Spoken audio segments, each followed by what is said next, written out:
Hello दोस्तों, आज आप लोग को बताने जा रहे हैं बिहार पुलिस और बिहार दरोगा के लिए मॉडर्न हिस्ट्री से बहुत ही महत्वपूर्ण क्वेश्चन है।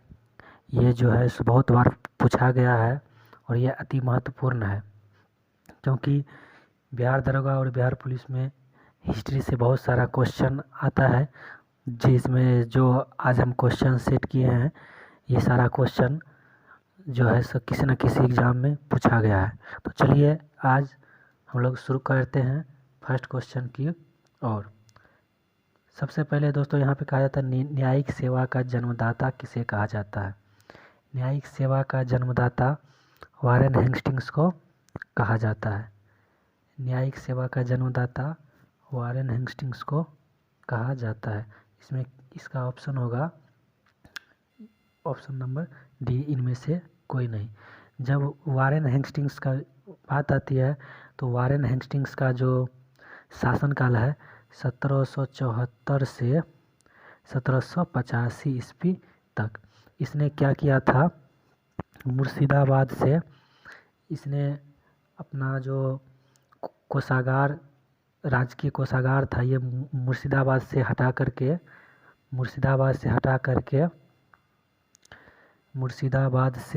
करके कहाँ, कलकत्ता जो है ये ट्रांसफ़र किया था। और ये क्या किया था कि 1772 ईस्वी में इसने एक प्रत्येक ज़िला में जो है एक फौजदारी तथा एक दीवानी अदालतों की स्थापना की थी। चलिए दोस्तों, इसके बाद चलते हम लोग सेकेंड क्वेश्चन की ओर। दोस्तों यहाँ पे क्वेश्चन है कि बनारस में संस्कृत विद्यालय की स्थापना कब हुआ। तो बनारस में जो है संस्कृत विद्यालय की स्थापना 1782 ईस्वी में है। जो यहाँ पे ऑप्शन एक गलत लिखा गया है, यहाँ पे आपका ऑप्शन नंबर डी लिखे 1782 ईस्वी। 1782 ईस्वी में जो है सो बनारस में संस्कृत विद्यालय की जो है स्थापना किया गया था। उसके बाद आप लोग लिख लीजिएगा कि ये जो 1782 में जो बनारस में संस्कृत विद्यालय की स्थापना की गई थी, ये जोनाथन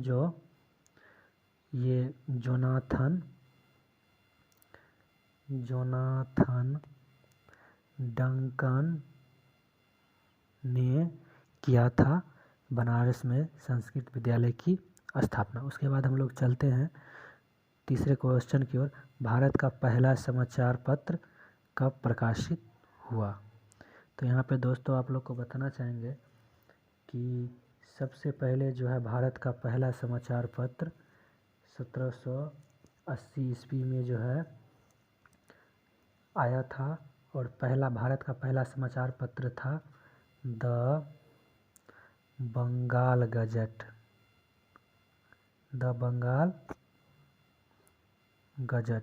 ये द बंगाल गजट था, और ये जो प्रकाशन कौन किया था, तो ये प्रकाशन किया था जेम्स ऑगस्टस हिक्की ने।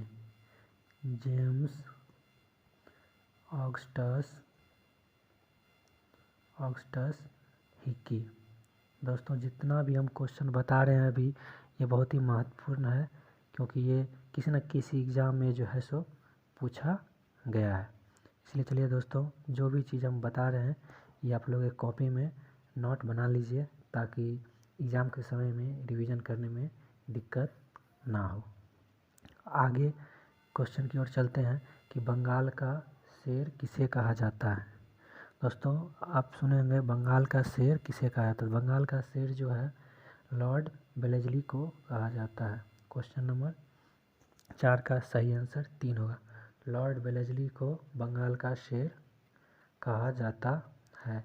अब यहाँ पे अगर आपसे पूछ दिया जाएगा कि लॉर्ड वेलेस्ली का शासनकाल क्या है, तो लॉर्ड वेलेस्ली का शासनकाल जो है 1798 से 1805 ईस्वी में लॉर्ड वेलेस्ली का शासनकाल है।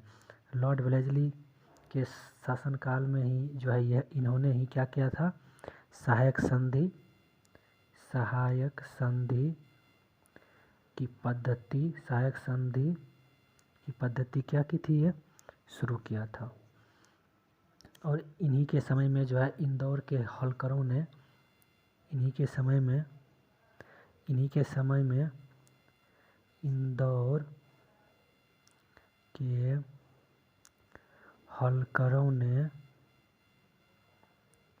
के होल्करों ने क्या किया था? सहायक संधि अस्वीकार किया था। सहायक संधि अस्वीकार किया था। तो दोस्तों जो भी हम बता रहे हैं ये आप एक क्वेश्चन बहुत ही इम्पोर्टेंट है, इसको आप जो है सो एक नोट बना लीजिए ताकि दिक्कत ना हो। और अगर आप मेरे चैनल पर नए हैं तो मेरे चैनल को सब्सक्राइब करें, लाइक बटन अवश्य दबाएं, और अगर आपको ये वीडियो अच्छा लगता है तो जितने सारे ग्रुप है आप में उस ग्रुप में शेयर करें। चलिए दोस्तों आगे हम लोग चलते हैं अगले क्वेश्चन की ओर। टेनेंसी एक्ट कब लागू किया गया? दोस्तों टेनेंसी एक्ट जो है सो ये कब लागू किया गया? टेनेंसी एक्ट लागू किया गया 1822 ईस्वी में टेनेंसी एक्ट लागू किया। इसका ऑप्शन नंबर होगा बी।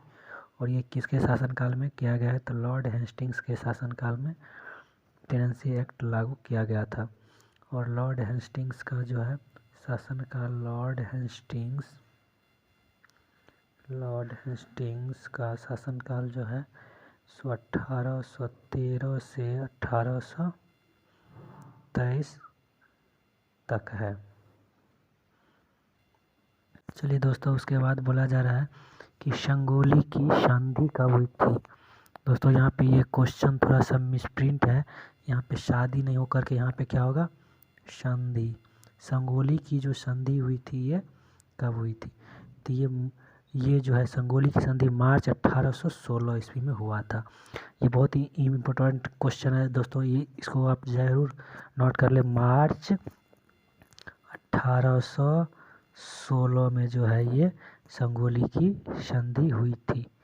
और ये किसके शासनकाल में हुई थी? तो लॉर्ड हेस्टिंग्स के शासनकाल में, अभी आपको जस्ट बताए हैं। और इसका शासनकाल जो है लॉर्ड हेस्टिंग्स का 1813 से 1823 के बीच हुआ था।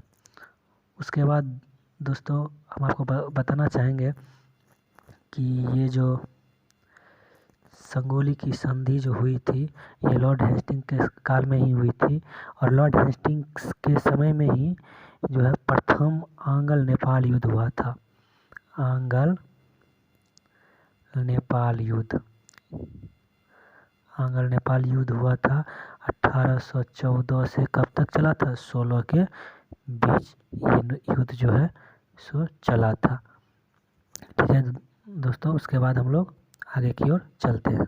चलिए उसके बाद बोला नर बलि प्रथा पर प्रतिबंध किसने लगाया?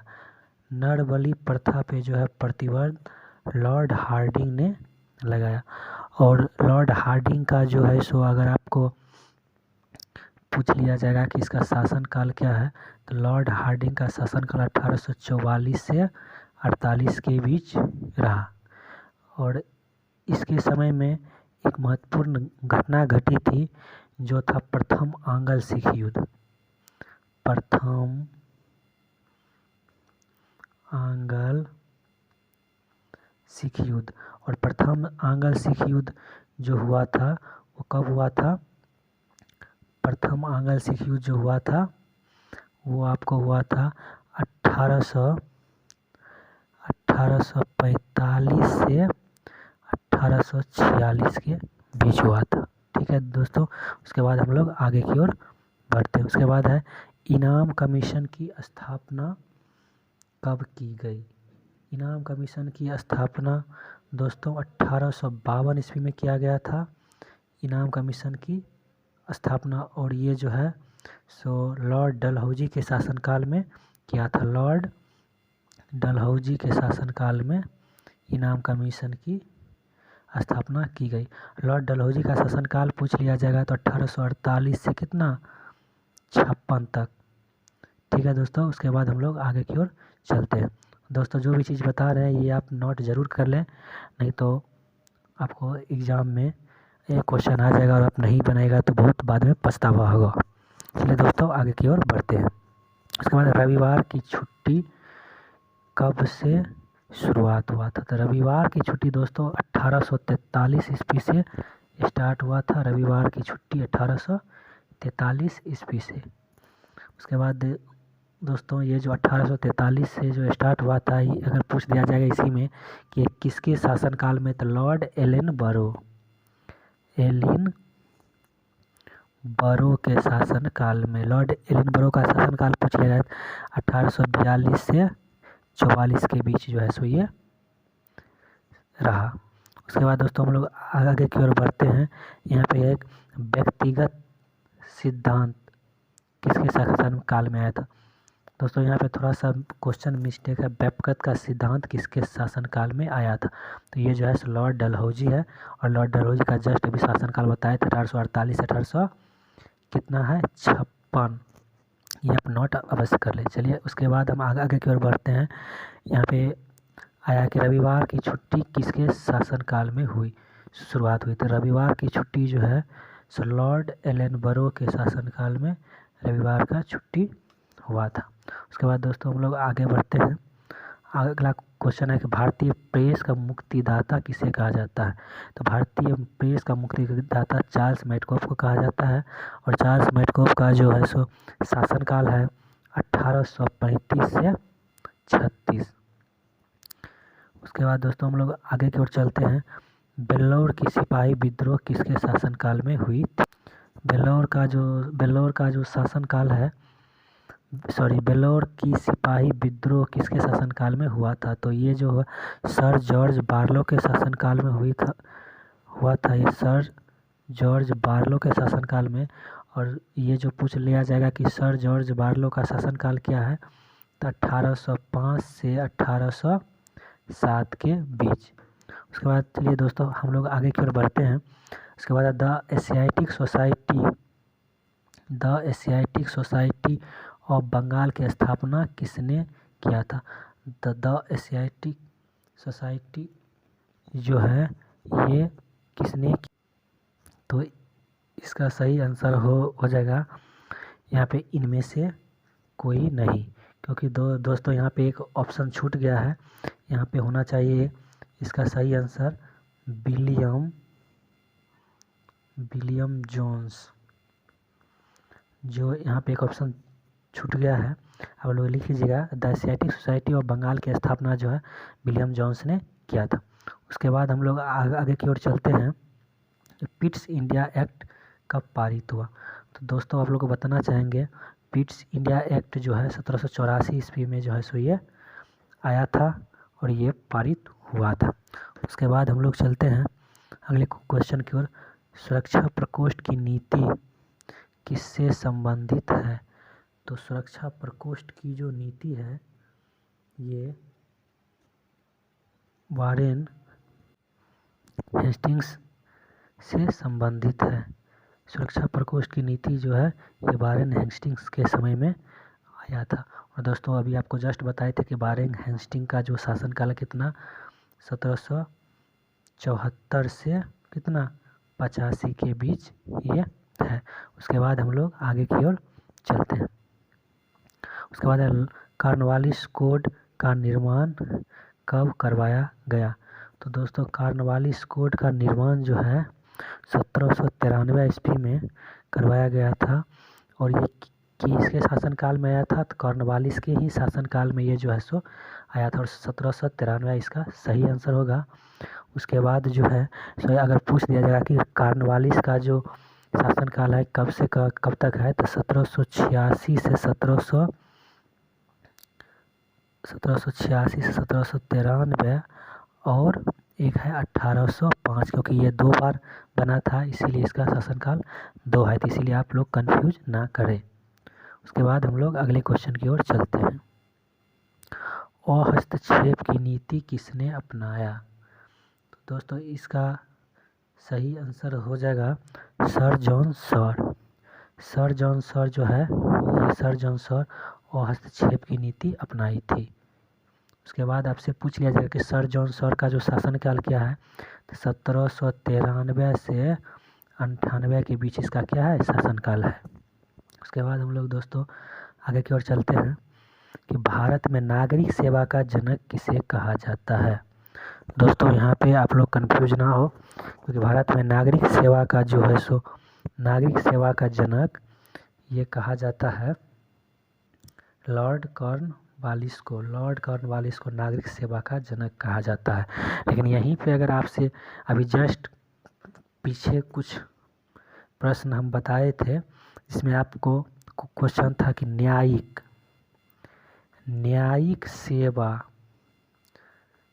सेवा का जन्मदाता, तो वहाँ पे आप लोग जाएंगे वारेन हेस्टिंग्स में। इसमें ये दोनों प्रश्नों में दोस्तों बहुत ही कन्फ्यूजन होता है, इसीलिए आप लोग कन्फ्यूज ना करें कि अगर आपसे पूछा जाएगा कि भारत में नागरिक सेवा का जनक तो लॉर्ड कॉर्नवालिस, लेकिन अगर यही में पूछा जाएगा कि भारत में न्यायिक सेवा का जन्मदाता तो वारेन हेस्टिंग्स हो जाएगा। चलिए दोस्तों हम लोग आगे की ओर चलते हैं। उसके बाद दोस्तों आगे का क्वेश्चन है हैदराबाद की संधि कब हुई। दोस्तों हैदराबाद की जो संधि हुई थी 1798 ईस्वी में हुई थी, और 1798 ईस्वी में जो ये जो शासनकाल था ये लॉर्ड बेलेजली का शासनकाल था। और पूछ लिया जाएगा कि बेलेजली का शासनकाल क्या है, तो 1798 से 1805। इससे पहले आपको बता चुके हैं। दोस्तों अगर आपको ये वीडियो अच्छी लगी है तो वीडियो को शेयर करें, लाइक करें, कमेंट करें, और अगर चैनल पर नया है तो चैनल को सब्सक्राइब करें और अपने दोस्तों के बीच शेयर करें। इसी तरह की आपको हम नई नई वीडियो रोज़ 1-2 अपलोड करते रहेंगे, और जिस चीज़ का वीडियो आपको चाहिए वो आप कमेंट करें, उस चीज़ का हम वीडियो बना के आप लोग को देंगे। चलिए बहुत बहुत धन्यवाद।